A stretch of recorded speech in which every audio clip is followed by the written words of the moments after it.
बिस्मिल्लाहिर्रहमानिर्रहीम। अच्छा जी, अस्सलाम वालेकुम। आज हम जो टॉपिक स्टार्ट कर रहे हैं वो है GIT फ्रॉम द पैथोलॉजी।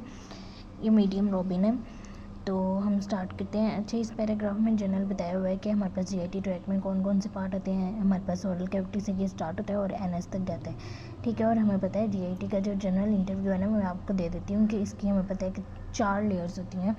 सबसे पहले म्यूकोजा होता है, फिर सब म्यूकोजा होता है, फिर मस्कुलरिस लेयर होती है और फिर हमारे पास एडवेंटिशियस या सिरोजा लेयर होती है, ठीक है। और हम डिफरेंट जो प्लेसेस हैं उनकी एपिथेलियम भी आपको मैं थोड़ी बहुत साथ साथ जैसे जैसे टॉपिक करेंगे ना तो बताती जाऊँगी, ताकि वो अंडरस्टैंडिंग हो जाए आपको उसकी डिजीज़ के बारे में, ठीक है। तो हम डिफरेंट लेवल पे उसकी डिजीज़ पढ़ेंगे, पैथोलॉजीज़ पढ़ेंगे। तो starting from the oral cavity, इन चीज़ों का ना ये जो डिज़ीज़ है और ऑफ टीथ है, इनका कॉन्सेप्ट होना चाहिए मेनली। लेकिन मैं आपको थोड़ा सा बता देती हूँ, इतना ज़्यादा ये इंपॉर्टेंट नहीं है, लेकिन आपको पता होना चाहिए कि ये टर्म्स बेसिकली है क्या। तो ओरल कैविटी से स्टार्ट करते हैं। ओरल कैविटी में अब उन्होंने ये यहाँ पे ये वाला जो पैराग्राफ है ना, उधर यही लिखा हुआ है कि हमारे पास टीथ की डिजीज़ हो सकती हैं, टीथ के स्पॉटिंग स्ट्रक्चर्स की हो सकती हैं। फिर हमारे पास ओरल कैविटी में क्या है, दांत है, उसके स्ट्रक्चर्स आएंगे। हमारे पास क्या है कि सराउंडिंग म्यूकोज़ा है या ग्लैंड्स हैं, और अल्टीमेटली हमारे पास जॉ आ जाता है। तो इन्हीं चीज़ों की डिजीज़ हो सकती हैं। उसके बाद हमारे पास ओडोटोजेनिक सिस्ट एंड ट्यूमर्स हो सकते हैं। ये आगे आएगा टॉपिक में, आपको सारा ये डिटेल में करवा दूँगी। अच्छा, starting from the disease of teeth and the spotting structures, तो इसमें सबसे पहले कैरीज आ जाता है, फिर हमारे पास आ जाता है जिंजिवाइटिस एंड द पेरियोडोंटाइटिस। अच्छा, कैरीज क्या है, हम बचपन से ये सुनते आ रहे हैं कि डेंटल कैरीज हो गया, ये हो गया, वो हो गया, ठीक है। कैरीज सिंपली आपको पता होना चाहिए कि टर्म कहते किसको है। इसमें जैसे हमारे पास बोन की डीमिनरलाइजेशन हो जाए ना, ऐसे ही अगर दांतों की डीमिनरलाइजेशन हो जाए और डीमिनरलाइजेशन ऑफ टूथ स्ट्रक्चर में एनामल डेंटिन वगैरह आ जाते हैं, तो उसको हम सिंपली कैरीज कह देते हैं।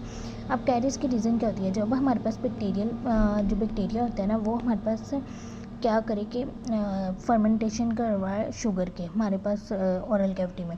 उसकी वजह से जो एसिड रिलीज़ होंगे ना by the fermentation process of the sugar through the bacteria, तो वो जो एसिड रिलीज़ होते हैं, वो एसिड हमारे पास क्या करते हैं कि डिग्रेड करते हैं, डिमिनरलाइज कर देते हैं हमारे पास टूथ के स्ट्रक्चर्स को, जिसकी वजह से डेंटल कैरीज हो जाते हैं, ठीक है। तो dental caries result from focal demineralisation of tooth structure, इसमें इनेमल डेंटिन वगैरह आ जाते हैं, cause by the acid generated during the fermentation of sugar by the bacteria, ठीक है। तो ये हमारे पास मेनली होता था जब हमने लार्ज उन कंट्रीज़ में, उसने कहा क्या होता था जब हमारे पास क्या था कि ready acidity to food containing large amount of refined carbohydrates, ठीक है। अब इसको प्रिवेंट कैसे करते हैं, simple fluoridation of drinking water कर दो, तो वो हमारे पास क्या है कि डेंटल कैरीज को प्रिवेंट करता है। अब फ्लोराइड करता क्या है, फ्लोराइड क्या करता है कि हमारे पास जो क्रिस्टलाइन स्ट्रक्चर है ना, यही इनेमल और डेंटिन वगैरह जो है दांत का स्ट्रक्चर है ना, उसके साथ बॉन्ड बना लेता है, जिसकी वजह से यहाँ से मैं आपको बता देती हूँ, fluoride is incorporated into crystalline structure of enamel forming fluoroapatite which is resistant to degradation by bacterial acid. Fermentation is still going on, लेकिन क्या होगा कि जो उसके प्रोसेस के रिजल्ट में एसिड्स बने हैं वो डीमिनरलाइज नहीं कर पाएंगे। Once the demineralisation is prevented तो कैरीज विल बी प्रिवेंटेड, ठीक है। तो बस सिंपल ये इसका है कि इसको प्रिवेंट ऐसे कर सकते हैं। जिंजिवाइटिस क्या है, जिंजिवाइटिस और पेरियोडोंटाइटिस। अच्छा, जिंजिवाइटिस जो है ना, ये हमारे पास जब जो स्ट्रक्चर्स हैं जो टीथ को सराउंड कर रहे हैं उनके इन्फ्लेमेशन हो तो उसको हम कहते हैं जिंजिवाइटिस, ठीक है। Inflammation involving the squamous mucosa और gingiva and the associated soft tissue that surround the teeth is called the gingivitis, ठीक है। अब जिंजिवाइटिस में क्या है कि सबसे पहले डेंटल प्लैक बनता है। प्लैक में हमारे पास क्या होगा कि उसकी मिनरलाइज, जब प्लैक मिनरलाइज हो जाएगा तो वो कैल्कस टार्टर बना देगा, जिसकी वजह से क्या होगा कि जिंजिवाइटिस हो जाएगा, ठीक है। अगर उन्होंने कहा है, अच्छा यहाँ से आपको रीड करवाई देती हूँ, the most frequent cause is poor oral hygiene, any disease related to teeth is basically the main reason is poor oral hygiene which facilitate the buildup of dental plaque। उसके बाद कैल्कस होगा between and on the surface of teeth। अब dental plaque क्या है, dental plaque हमारे पास sticky सी biofilm होती है जो बैक्टीरिया से बनी होती है, उसमें स्लाइवरी प्रोटीन्स होती हैं एंड डिस्क्वेमेटेड एपिथेलियल सेल होते हैं। एज इट एक्यूमुलेट तो प्लेक्स क्या होगा कि मिनरलाइज हो जाएगा, उसके बाद वो कैल्कस वगैरह बन जाएगा।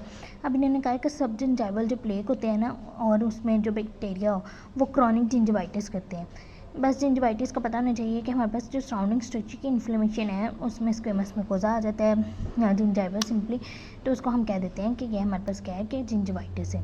ठीक है, ये हमारे पास कॉमन होता है एडोलेसेंस में। ठीक है, और इसको रिवर्स किया जा सकता है। सिंपल कैसे रिवर्स करो, आप बार बार ब्रश करो। ठीक है, मतलब ओरल हाइजीन आप इम्प्रूव कर लो, तो that will ultimately lead to the prevention of the gingivitis. ठीक है, पेरियोडोंटाइटिस।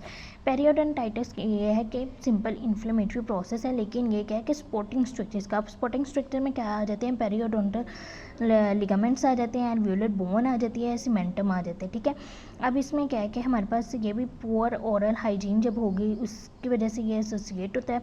और इसमें क्या है कि हमारे पास उन्होंने बस जनरल ये बताया हुआ है कि अगर ये इसको हम ट्रीट नहीं करें या प्रोग्रेस कर रहा है पेरियोडोंटाइटिस, तो ये जो स्पॉटिंग स्ट्रक्चर्स हैं टीथ के, ये इनकी कंप्लीट डिस्ट्रक्शन हो जाएगी और लूजनिंग ऑफ टीथ हो जाएगा। ठीक है, अच्छा उसमें अब उसने कह दिया कि हमारे पास बैक्टीरिया जो मेनली इन्वॉल्व होते हैं, जो हमारे पास ग्राम पॉजिटिव बैक्टीरिया है वो हमारे पास हेल्दी टीथ को इन्वॉल्व करते हैं, और जब पेरियोडोंटाइटिस ऑलरेडी वहाँ पर एग्जिस्ट कर रही है तो हमारे पास ग्राम नेगेटिव बैक्टीरिया जिसमें आ जाते हैं। तो कुछ एग्जांपल दी हुई हैं बैक्टीरिया की that are associated with periodontitis. इसमें एग्रीगेटिबैक्टर आ जाता है, एक्टिनोमाइसिटो मैकोमाइटन्स आ जाता है, और प्रेवोटेला इंटरमीडिया आ जाता है। ठीक है, सिंपल ये था कि टीथ की डिजीज़ इसमें हमने कैरीज किया, जिंजिवाइटिस किया और periodontitis. You should know the basic terminology, rest you can leave it. Thank you, अल्लाह हाफिज़।